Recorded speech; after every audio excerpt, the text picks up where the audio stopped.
औरत हो तो औरत की तरह ही रहो। अदिति ऑफिस पहुंची। जैसे ही अपना लैपटॉप ओपन करने लगी कि प्यून ने आकर कहा, आपको बॉस ने अपने कैबिन में बुलाया है। अदिति जैसे ही बॉस के केबिन में पहुंची, उसने देखा कि सारे एम्प्लॉय वहीं पर इकट्ठे हुए हैं। अदिति के अंदर पहुंचते ही सभी लोग उसके लिए तालियां बजाने लगे। अदिति आश्चर्य भरी नज़रों से सबको देखने लगी। फिर उसके बॉस ने बताया कि तुम्हारा प्रमोशन हुआ है, तुम्हारे अच्छे काम की वजह से हमें बहुत बड़ा कॉन्ट्रैक्ट मिला है। सब ने उसको बधाई दी, उसने भी सबको धन्यवाद बोला और अपने काम में लग गई। आज का दिन बहुत खास था अदिति के लिए। ऑफिस का काम निपटाते निपटाते घर आने में थोड़ी देर हो गई थी। जैसे ही घर का दरवाज़ा खोलकर अंदर आई तो उसने देखा उसका पति शिवेंद्र पहले से ही ऑफिस से आकर आराम से सोफे पर लेटकर टीवी देख रहा था। वहीं उसका 4 साल का बेटा मोंटू अपना होमवर्क करने में बिजी था। जैसे ही मोंटू ने अदिति को देखा, खुश होकर चिल्लाया, पापा देखो मम्मी आ गई। अदिति मुस्कुराते हुए अंदर आई और अपना बैग एक तरफ रखते हुए बोली, अरे क्या कर रहा है मेरा बच्चा? कुछ नहीं मम्मा, मैं तो होमवर्क कर रहा था। पर आपको याद है ना, आज आपको मेरे साथ बहुत सारे गेम खेलने हैं। हाँ बेटा याद है, मैं अपना प्रॉमिस पूरा करूँगी। तुम अपना होमवर्क पूरा करो, अभी चेंज करके आती हूँ। जैसे ही बोलते हुए अदिति ने एक नज़र शिवेंद्र पर डाली, जो उसे अजीब सी नज़रों से देख रहा था। अदिति से नज़रें मिलते ही उसने बोला, मेरे लिए 1 कप बढ़िया सी चाय बना दो। अदिति ने थोड़ा आश्चर्य से पूछा, क्या अभी तक आपने चाय नहीं पी? आज जमुना जल्दी चली गई क्या? इतना सुनते ही शिवेंद्र झल्लाते हुए बोला, नहीं पीनी मुझे उसके हाथ की चाय। क्या तुम मेरे लिए अब 1 कप चाय भी नहीं बना सकती? तुम्हारा ऑफिस में प्रमोशन हुआ है तो ये मत भूलो कि घर में तुम मेरी बीवी हो। अदिति ने बेटे के सामने बात बढ़ाने से अच्छा शांत रहना ठीक समझा, तो चुपचाप अंदर चली गई। हाथ मुंह धोकर वो किचन में पहुंची, जहां जमुना ने चाय बना के रखी थी। अदिति को देखते हुए बोली, दीदी मैंने चाय बना दी है, आप साहब को दे दीजिए। आप भी तो थक गई होंगी ऑफिस में। मैंने खाना बनाकर रख दिया है। वैसे दीदी आज ऑफिस में कुछ हुआ है क्या? क्योंकि साहब जब से आए हैं बहुत गुस्से में दिख रहे हैं। कुछ नहीं, कुछ नहीं, तुम्हारा काम हो गया तो तुम जाओ। अब मैं आ गई हूँ, मैं देख लूँगी। और ये मिठाई भी लेती जाना घर अपने बच्चों के लिए। जमुना खुश होकर डिब्बे को लेते हुए बोली, मैं समझ गई दीदी, मतलब आज आपका प्रमोशन हुआ है। अच्छा दीदी, अब मेरी समझ में आया, तभी साहब इतने गुस्से में थे। दीदी ऐसे ही मेरा मर्द मेरे काम से जलता है, खुद तो सारा दिन घर में पड़ा रहता है, पर जब मैं पैसे कमाकर घर जाती हूँ तो सारे पैसे लेकर मुझ पर गुस्सा करता है और बात बात में ये बोलकर मुझे नीचा दिखाता है कि औरत हो, औरत की तरह रहो। बस इतना सुनकर अदिति बोली, बहुत ज़्यादा बोलने लग गई है आजकल तू। तुम्हारे और मेरे पति में जमीन आसमान का अंतर है। तुम्हारा काम खत्म हो गया, अब तुम अपने घर जा सकती हो। जमुना अदिति को यूं गुस्सा देख जल्दी से वहां से निकल गई। पीछे से अदिति को कसम कसमें छोड़ गई।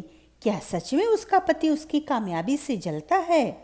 अदिति और शिवेंद्र एक ही कंपनी में नौकरी करते हैं, जहां साथ काम करते करते दोनों में प्यार हुआ और अपने प्यार को अंजाम तक पहुंचाते हुए दोनों ने शादी कर ली।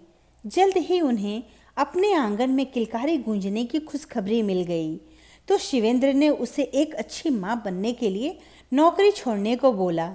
अदिति ने नौकरी छोड़ने की बजाय अपने डिलीवरी टाइम पर 6 महीने की छुट्टी ले ली और बच्चे के 6 महीने का होते ही वापस अपनी नौकरी ज्वाइन कर ली और बच्चे की देखभाल के लिए फुल टाइम मेड जमुना को रख लिया। अदिति अपना काम बहुत ईमानदारी से करती, जिससे उसका 3 साल में ये दूसरा प्रमोशन हुआ था।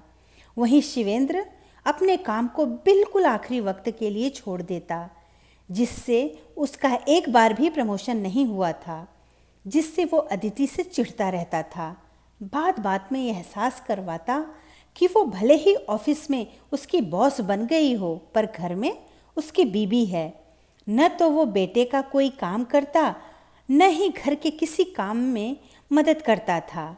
ऊपर से गुस्सा दिखाकर घर का माहौल भी खराब कर देता। तभी शिवेंद्र की आवाज़ आई, चाय बनाने के लिए क्या चाय उगाने लगी हो? पता नहीं बॉस क्यों महिलाओं को प्रमोशन दे देते हैं, जबकि ये महिलाएं घर ही अच्छे से संभाल लें वही बहुत है। वो भी तो होता नहीं इनसे, पूरा ऑफिस संभालेंगी। ये सारी बातें अब अदिति के लिए असहनीय हो गई थी। उसे खुद के पढ़े लिखे पति और काम करने वाले के अनपढ़ पति में कोई अंतर नहीं लग रहा था। ये महसूस करते ही उसके तन बतन में जैसे आग लग गई हो। गुस्से में वो चाय वहीं छोड़ सीधे शिवेंद्र के सामने खड़ी हो गई और बोली, तुम पतियों को पत्नियों की कामयाबी हजम क्यों नहीं होती? अगर पति का प्रमोशन हो तो पत्नियां खुशी से घर में मीठा बनाती हैं, पर अगर वही कामयाबी पत्नियों को मिल जाए तो पति खुद खुश होना तो दूर, पत्नी को ही इतना दुखी कर देंगे कि वो खुद लाई मिठाई नहीं खा सकती। और क्या कहा तुमने कि हम महिलाओं को प्रमोशन क्यों मिलता है? तो सुनो, मैंने मेहनत की है, तुम्हारी तरह लेटकर टीवी नहीं देखती। और मैं ही क्यों, हर महिला 4 गुना ज़्यादा मेहनत करती है। तुम ऑफिस से आकर थक जाते हो, पर हम महिलाओं को तो थकने का अधिकार ही नहीं है, जो हमारे आते ही फरमाइशें शुरू हो जाती हैं।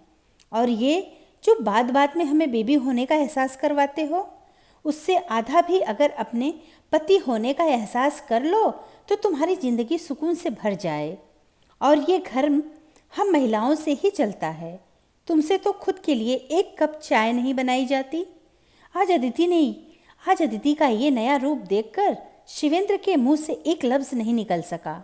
और निकलता भी कैसे? आखिर वो सच ही तो बोल रही थी। वो उसकी कामयाबी से जल ही तो रहा था, तभी तो उसे घर में नीचा दिखाकर खुश हो रहा था। तभी अदिति गुस्से से फिर बोली, पर तुम जो चाहते हो कि मैं घर में तुम्हारे हिसाब से चलूं, तो अब ये मुझसे नहीं हो पाएगा। नौकरी हम दोनों करते हैं, तो अब से अपने काम तुम खुद की ही किया करो। तुम्हें अगर जमुना के हाथ की चाय नहीं पीनी तो कोई बात नहीं, जाओ और अपने हाथ से अपनी पसंद की चाय बनाकर पी लो। मैं अपने बेटे को लेकर अपनी कामयाबी की खुशी मनाने जा रही हूँ।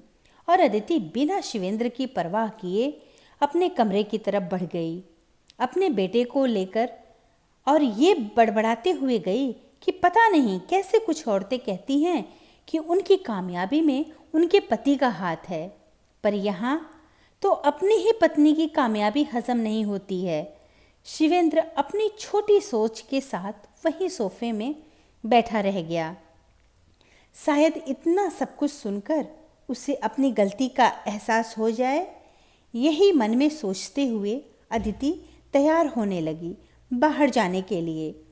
धन्यवाद दोस्तों, कहानी अच्छी लगी तो लाइक और सब्सक्राइब जरूर करें।